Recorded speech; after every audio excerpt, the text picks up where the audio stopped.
আমরা যারা 1995 থেকে 2005 সালের মধ্যে জন্ম নিয়েছি, আমাদের ছোটবেলাটা অনেক মজার ছিল। আমরা যখন ছোট ছিলাম তখন হাতগুলোকে জামার ভিতরে ঢুকিয়ে বলতাম হাত নাই। একটা কলম ছিল যার 4 রকমের কালি ছিল, আর তার 4টা বোতামই একসাথে টেপার চেষ্টা করতাম। রাতে হাঁটার সময় ভাবতাম আমি যেখানে যাচ্ছি চাঁদটাও আমার সাথে যাচ্ছে। স্কুলে যাওয়ার সময় সবাই একসাথে দৌড়াদৌড়ি করে যেতাম।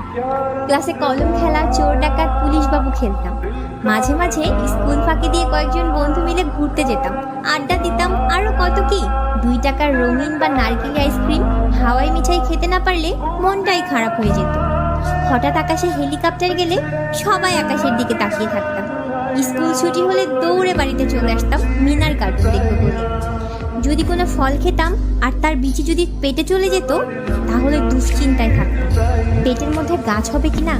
মাথায় মাথায় ধাক্কা লাগলে শিং গজানোর ভয়ে আবার নিজ ইচ্ছায় ধাক্কা দিতাম।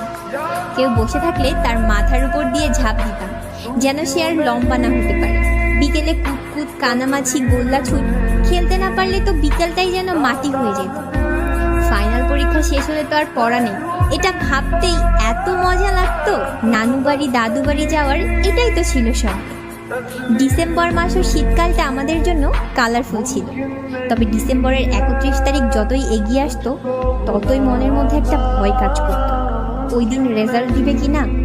এসব কথা মনে পড়লে ইচ্ছে করে আবার যদি সেই ছেলেবেলাটা ফিরে পেতাম। সেই সব দিনগুলোকে খুব মিস করি।